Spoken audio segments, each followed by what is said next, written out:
ગત રોજ એક જાગૃત નાગરિકથી ફરિયાદ મળેલી કે એસએમસીમાં સિક્યુરિટી ડિપોઝિટના પોતાના જે નાણાં હતા, જે નાણાં રિલીઝ કરવાના અવેજ પેટે ચીફ એકાઉન્ટન્ટ તેજસ આરીવાલા તેમજ લાલુભાઈ પટેલ જે એસએમસીમાં પટાવાળા છે, આ બંને નાઓએ 2,50,000 રૂપિયાની ફરિયાદી પાસે માગણી કરેલી, જે પૈસા સ્વીકારતા પકડાઈ ગયેલ છે. તેઓ બંને વિરુદ્ધ કાયદેસર કાર્યવાહી હાથ ધરવામાં આવેલ છે.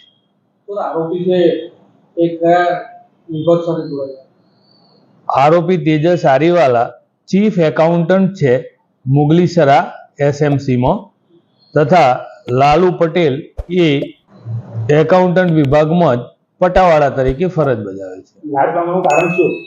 લાંચ માંગવાનું કારણ એ આ કામના ફરિયાદી છે તેઓની જે સિક્યુરિટી ડિપોઝિટ હતી, એ સિક્યુરિટી ડિપોઝિટ રિલીઝ કરેલી એના અવેજ પેટે માંગેલા.